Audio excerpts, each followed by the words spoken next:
Nebraska's improved recruiting gives the Huskers a chance at a higher win total. Will they reach it in 2025? Locked On presents The Portal, the daily podcast covering college football recruiting and everything NIL. Part of the Locked On Podcast Network. Your team every day. Welcome back to the Portal Podcast, where you get your daily recruiting, NIL, and transfer portal scoop. I'm your host, Brian Smith, longtime college football writer and recruiting analyst. Thank you for making the Portal Podcast your first listen each and every day here on the Locked On Podcast Network. Today's show is brought to you by Game Time. Download the Game Time app, create an account, and use code LOCKEDONCollege for $20 off your first purchase.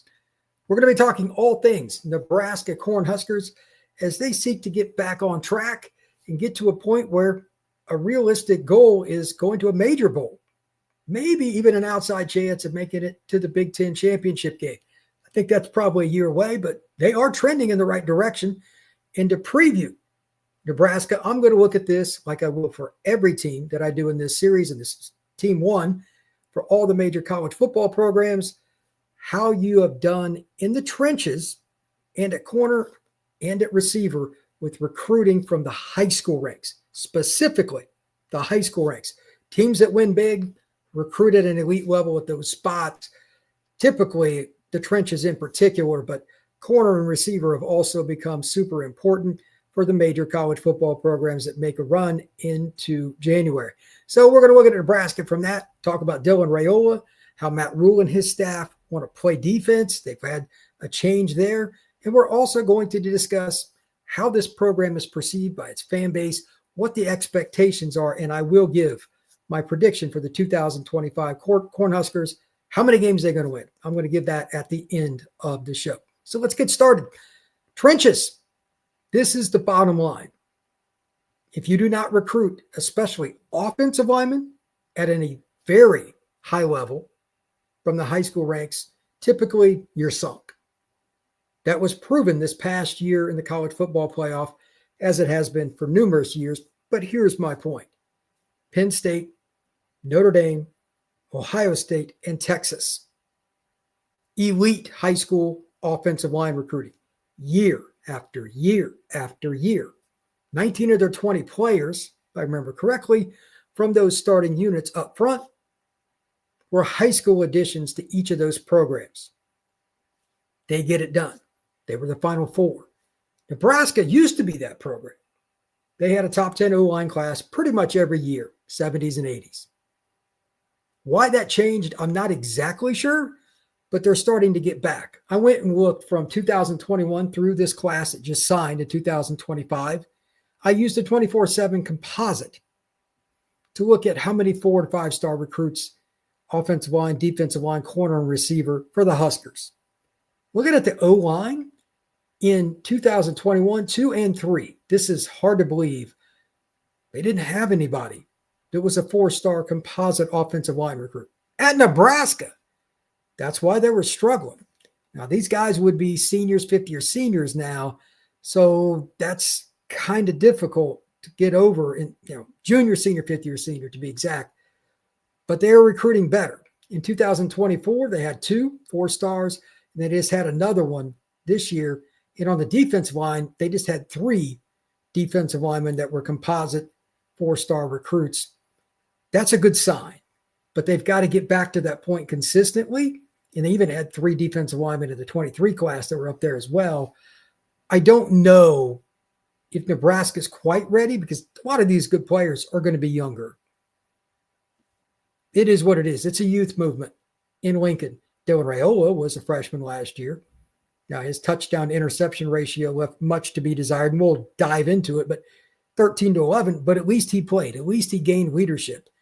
And by all accounts, he's the leader on the offense for the Huskers moving forward as a true sophomore. So there's some growing pains, but that's okay. Now that's needing a little bit of an extra push up front as well. Well, one of the young players end up being that guy as a redshirt freshman, maybe a redshirt sophomore. It's hard to say, but again, they didn't really do very good at recruiting the elite offensive linemen in particular. So Raiola, they've had some transfers in different positions. Maybe Nebraska gets it done. Maybe they don't up front this year, but they should be better. They've also got some transfers and stuff we'll talk about. But this first part of the show, because I am a recruiting podcast primarily, just want to be clear. The upperclassmen ranks, just going by the 24/7 composite, O-line for Nebraska is not where it needs to be. Straight out of high school. Now, that doesn't mean they don't have transfers, junior college players, walk-ons, etc. There are other ways to get it done. But if you're going to be consistently good, got to recruit at a higher level from the high school ranks at the offensive line position. They're doing better now, though, but I think that'll be more 2026 and especially 2027. Nebraska starts to see the true benefits. On the defensive line, again, they've got 6 kids that are 4-star better over the last 3 classes. That's a good start. They don't have that elite, like, top 50 kid, but they got Williams Winery, who, again, we'll talk about him a little bit. He was arguably the best recruit in the nation based on measurables, athleticism, and everything else that we saw in the Under Armour game when I saw him. Like, he was very, very talented. The practices, the one-on-ones, all of that. He transfers in from Missouri, so maybe he's that guy too. Their defense should be pretty good shape, but they lose some key guys too. And if you look at everything that they have, Coach Butler, who takes over as the defensive coordinator as Tony White, left Nebraska to go to Florida State. He was the DB coach. They've got some good players back there, but again, do they have the elite guys? Looking at the recruiting rankings, they did okay. They got 1 4-star guy at corner in the 25 class. They had one in 2022, but it was receiver. They were better, far better. Offensively, they had a total of 6 guys from 2022 through 2025 that were 4 stars or better. A DB needs to take another step up. They're probably going to have to use the transfer portal and or junior college players to really get to where they need. And I'm not sure why that is. But again, Nebraska used to go to Florida, New Jersey, California, Arizona, Texas, and still more kids at those spots. They just haven't done it quite as often, but we'll see if they can. And Matt Rhule, again, they really had to flip the roster and took over 30 kids coming in from the high school ranks. That's a lot. Young roster. For all Nebraska fans out there, they should be better this year. No doubt. But there will be some growing pains, and that's the nature of football. It is a slow grind. I hate to use the comparison, but it's really accurate. It's kind of like the bureaucracy of any major government around the world. Things tend to go very slowly for change. And that's part of it with football because it's a team sport, 11 guys trying to accomplish one goal on either side of the ball. It's going to be a few growing pains here and there. And of course, we'll get into their schedule a little later. It has its challenges as well. When we come back, I want to talk about some of the key players, Dylan Raiola, some of the transfers, some of the younger guys, however you want to put it. Which players need to show up and show out for Nebraska to not just take a step forward, but to be recognized as a team when we get to November 1st. We're like, hey, Nebraska has a chance to be a major bowl team. I think that is an objective that is realistic this year. Why not Nebraska? And that back-end schedule is going to be fun. We're going to talk about that too next here on the Portal Podcast. There's nothing like the NBA Finals, the intensity, the buzzer beaters, the fans losing their minds. It's the kind of atmosphere you must experience live. This year's matchup has the Pacers and the Thunder. They're tied at 2. The Pacers blew a 7-point lead going into the final quarter, and that could unseat them and lose their chance to win an NBA championship. But the Thunder still have to win 2 of the final 3 as well. It's crunch time, and the game is headed back to Oklahoma City. We'll see how it goes. But if you want to go to that game, prices on the app actually go down on game time as tip-off draws near. Killer last-minute deals, panoramic seat views, and no surprise fees. Game time is a total game changer. As for what you could also expect from Game Time, it's easy to use on your phone. Right there from the Game Time app, you can see your seat. You get it done in a few taps, and there it is. There's the price. There's the seat. You can see what you want. And if you don't like that seat, just move it over to another one. You can get it done with Game Time. Download the Game Time app, create an account, and use code LOCKEDONCollege for $20 off your first purchase. Terms apply. Again, create an account and redeem code LOCKEDONCOLLEGE for $20 off. Download the Game Time app today. last-minute tickets, lowest price, guaranteed.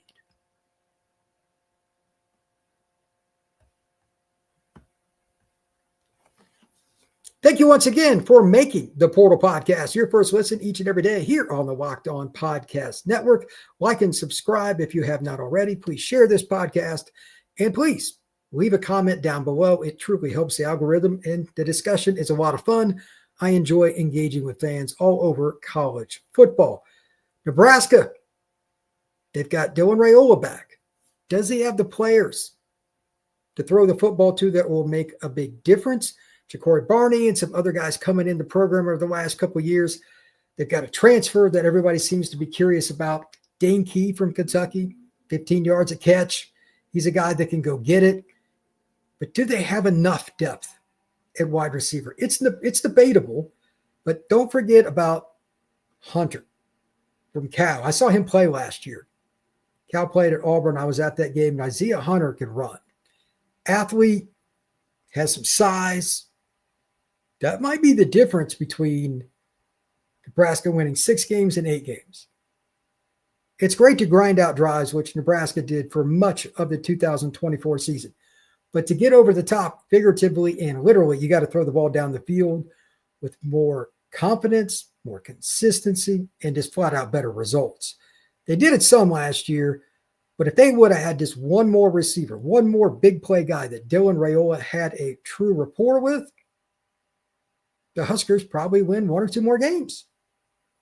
That's why this season, we'll see if the transfers make a difference. And it could be a combination of players stepping up there on the current roster as well. But I think that's a big one.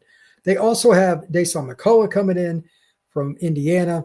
He was previously at Oklahoma. He's an edge rusher. They need somebody there.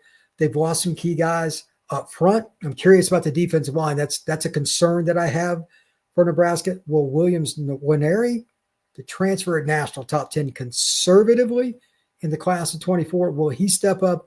He transfers over from the University of Missouri. Elite talent now, 6'5", 250 out of high school, and he looked like he was 25 years old from the shoulders down. Like, just incredibly gifted. You could tell in the face he was a young guy, but the rest of him did not look young, even in the high school ranks. Now he's had a year of learning. Although he didn't do a lot at Missouri, he still was a year away from high school, getting into the routine. No doubt, Nebraska needs him to be a major player. If he's not starting, to be the first guy off the bench as a pass rusher and setting the edge. Really important recruit there. And then Elijah Pritchett. I talked about earlier in the show, hey, offensive line, probably a year or so away because they got so many young players. The way you circumvent that is to get that key transfer. And they got one of the better ones. Pritchett's is a guy that has started games. This is a guy that is a big, monstrous offensive tackle. He could be a guy who plays inside for you if you needed him to, but he can play tackle. Anytime you can get quality tackles out of the portal, count your blessings. It's not easy to do, but at the same time, Nebraska, they get it done with this one. They better take advantage of it because he's probably an NFL player in some capacity after leaving the Alabama Crimson Tide. Now let's talk a little bit about the defense for a second. I mentioned earlier, John Butler takes over after being the secondary coach. They run a different kind of defense than a lot of teams, but they'd had success the last couple of years. 3-3-5. They might two-gap some. They might not. They lost some key personnel up front. They lost a transfer to Florida State. They lost a linebacker to Florida State too. So I'm curious how that goes with the depth. I'm not familiar enough with Nebraska and all their backups to feel good or bad. I just know there's some uncertainty, but they need to figure that out pretty quick, especially if you're going to run any two-gap. Your linebackers will be exposed if the D-line's not getting it done. To that point, this guy's getting his chance, but here it is, brother. Being the Nebraska defense coordinator is a big deal. A lot of responsibility. They're building as a program. But for them to take that next step, win 8-9 games, the defense has got to be even more clutch than it was last year, despite losing key players. That's not the easiest task in the world. We'll see. Now let's talk a little bit about their schedule and their records prior. Let's start with the records. 21 through 25. 25 is going to be my prediction. I'll give that at the end. But 2021, 3-9, 4-8 in 2022, 5-7 in 23. This past year, they get over the top. They go 7-6. This year, will they continue that slow climb? Can Nebraska get there? To do that, we're going to have to do this with a not daunting schedule, but a very consistent one. It starts August 28th, a Thursday night game at Cincinnati. That's really random, by the way. August 28th, the Bearcats will host the Huskers. Should be a win, but you never know with first games. You cannot lose that game. Out of the entire schedule, I circle that one more than any other because I'm sure Nebraska fans are circling the W. Do not assume that. And I guarantee you Matt Rhule is telling his players that. Do not assume anything. Michigan, September 20th is at home. Michigan State, October 4th is at home. Kind of a catchy game in between here. The 11th, they go to Maryland. Maryland's not great. Their quarterback transferred to Wisconsin. We'll see. But they seem to catch somebody every year. Nebraska cannot allow it to be them. Minnesota is the game that I've also circled because they've become the new version of Nebraska without the option. Really focused on power football. They want to run it. They'll throw, but they want to be more play action, dictate the pace with the run game. Okay, that's fine. That game is on the 17th. They get 6 days. So that's a Friday night game. That's kind of a weird game up in Minnesota. We'll see how that goes. They get a bye. They go home and play Southern Cal. This is a chance to improve your program, not only from a record standpoint. Beating Southern Cal would be good for the image of the program. That is November 1st, and it starts a 4-game stretch to end the year. That's not easy. You get Southern Cal at home, then you, right afterwards, you go to LA, to Southern Cal's biggest rival, UCLA, play the Bruins on the road. A lot of different question marks about the Bruins. Is Nico Iamaleava going to be any good with the new scheme, with the new players? He didn't get spring ball. There's a lot of questions. You need to win that game. The toughest game on the slate comes after another bye, and that's November 22nd. No doubt, this is by far the hardest game at Penn State. Good luck. That is the most likely game you're going to lose, even though it's after a bye, but it is at Penn State. And then the critical game, the rival game, Iowa, comes to Nebraska November 28th. That's a Friday game. We'll see how that goes, but you got to be able to get it done there. You cannot lose to Iowa at home and say that your season really improved. That's probably going to be the difference on whether they get to a bigger bowl game or not. So when we come back, I've got 10 questions and comments, and we're going to dig into Dylan Raiola. I think he is the final tipping point before I give my prediction. That is next here on the Portal Podcast.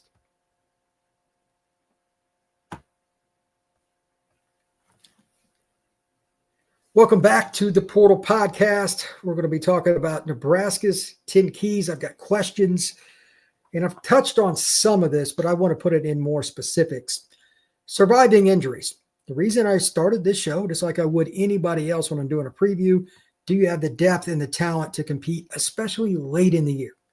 I just focused on the last 4 games for Nebraska. That was not by coincidence. It's clutch time because it's end of the year. So tougher games and rivalry games.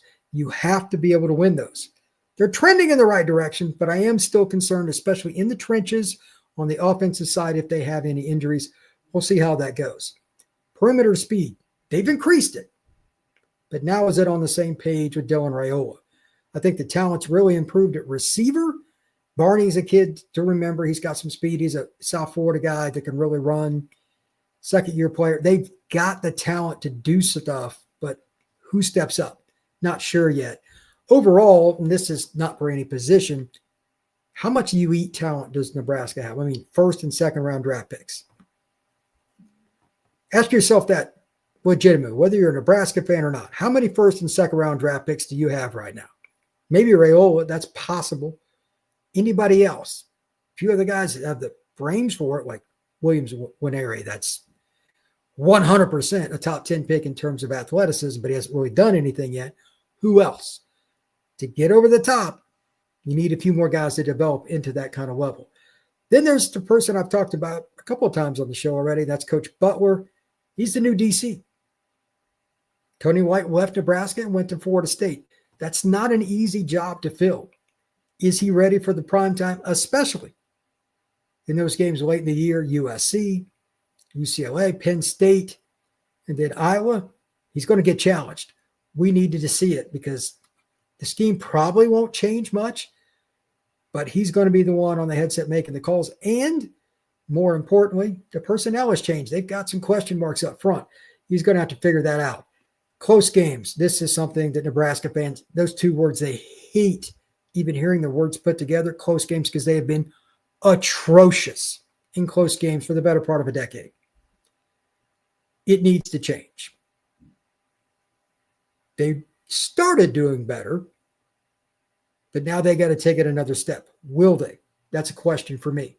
The final month of the season, as I've noted, it's going to be hard, but you find out a lot about not only that year's team, but the long-term trajectory based on its character, its head coach, what he believes, what the staff believes. Do you go for it on fourth downs?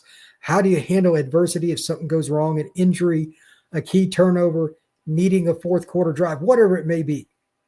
How does Nebraska handle adversity? I think they're going to do better this year. Just my gut by looking at some of the players they brought in. Matt Rhule's a good coach. I'm confident in that. And I think that the adversity, for the most part, will be overcome. Do the stars develop? Winery's the first guy I'm looking at. We'll see how that goes. Hunter, Raiola, they've got some talent. Defensively, you need a few more guys to step up. They've got some players in the secondary, at the linebacker level, et cetera, that have a lot of talent. But do they have guys that step into the level where they can at least be like a second or third team all Big Ten guy? Let's find out. Dominant at anything. This is the question, and you hear commentators talk about this all the time. What's the Nebraska Cornhusker identity, or fill in the school? What will be their identity? Is it Coach Butler in the defense? Is it Raiola being clutch on third down? Do some of those underappreciated, if you will, offensive linemen develop into a point where Nebraska is not just good up front, they're really good by the end of this season, and they can grind on teams, those 3rd and 2s, 3rd and 3s, they just run over people? That's what Nebraska used to do. Lots of questions. Maybe it's the ability to hit the home run ball. Maybe Hunter has a huge season. I don't know what their identity is. Yes, I just know that they have talent. Is it enough, though, combined with their identity, to get them to where they want to be? We'll see. Now, this is the big one. I saved it for last. Dylan Raiola had 2,800 plus, 13 touchdowns and 11 picks last year. He was up and down. True freshman, it's a pretty darn good year. But does he have the ability to take that next step? Not just statistically. Leadership in the moment. I talked about adversity. Does he have the ability to take Nebraska up a notch, even when they're not on their A game on any particular day? The best teams win their clunkers. They even win the games where they're just a little better than average, and the other team's playing well because a guy will help them get over the top. It's easier to do at the quarterback position because you have the ball in your hands. Raiola has to make better decisions, more timely decisions, meaning read the defense after the snap and the players start moving, they change coverage. It's not easy. It's calculus. It's not algebra. Is he taking that step yet? Some guys never get it. It's hard, really hard. But if he does, with his size, his arm, and his gutsiness, I think he will be one of those guys that a lot of teams hate seeing in the fourth quarter. The arm is absolutely there. He certainly has a big arm. But if Raiola is not ready to take that step yet, at some point it's going to hurt him. And to that point, here's a stat for you. These are some of the better defenses that Nebraska played last year. Indiana, Ohio State, Southern Cal, Iowa, and Illinois. They all have NFL talent in some capacity. 4 touchdowns, 7 interceptions. And if you take the Illinois game out, he had 3 touchdowns and 1 pick. He only had 1 touchdown against Indiana, Ohio State, USC, and Iowa combined. Big games. Does Raiola make that step forward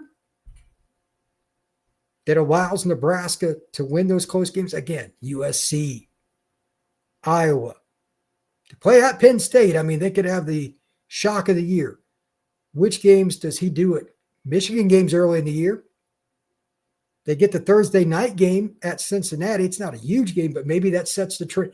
He needs to play big in big moments, especially in that red zone. Sometimes it means audibling out of a pass because the look gives you an opportunity with the run game. Whatever it is, Dylan needs to make sure he's making the right play for the team. And I know I'm talking about stats a lot with touchdowns and whatnot, but he needs to make the best decision for Nebraska each and every time. Again, it's not an easy thing. This is, I hate saying it again, but it's calculus. It's not algebra. It's all the coverage stuff. The things that we can't really see, what he's doing in the film room, what he's learning from the Nebraska coaches. It's about coverage. That's how guys make it to the NFL, because he's got an NFL arm. But if he's going to help Nebraska this year, it's decision making. So my final prediction for Nebraska is 8-4. I think that they will be above the FanDuel pick at 7.5 as the projection. And if I think about Nebraska from a perspective of where I'm concerned the most, it's still the depth. But I think Rhule will step up. They'll be better with big plays, especially on offense. Defense, they're going to need a little luck in the front seven with injuries more than likely, but you could probably say that about 98% of the teams, except for Georgia, Texas, Notre Dame, Ohio State, maybe Florida, Clemson, something like that, teams that really recruit trenches well. That's pretty consistent. And then finally, that development standpoint. Rhule did a really good job when he was at Baylor at developing guys. Nebraska's a better program than Baylor historically, obviously, but it's not easy to get kids there, and they've started to get some players that they don't normally. Williams, Winery. Can they get anybody else on defense? Maybe somebody that we didn't even discuss today, some 3-star kid, to go from a role player to being a key contributor. Maybe he's a short yardage run stuff, whatever. I've got Nebraska at 8-4. We'll see if they can get it done, but that's my prediction. Again, FanDuel has them as a 7.5 over under. So I'm not exactly any different than anybody else, but if you're Nebraska, 8-4 gets you into a decent bowl game. Solid schedule, and they're headed in the right direction. I think 26-27, Nebraska would be even better because they've got a young nucleus of really good players. Thank you once again for making the Portal Podcast your first listen each and every day. Truly appreciate you stopping in to get all your latest recruiting intel. Got a lot of visits coming up. Got a lot of kids finishing up their visits this weekend and starting more. Florida State just had a big weekend, but they got more kids coming out on Sunday. It's crazy. Commitment Central all before the next 2-3 weeks. So check us out here on the Portal Podcast. We will see you again soon.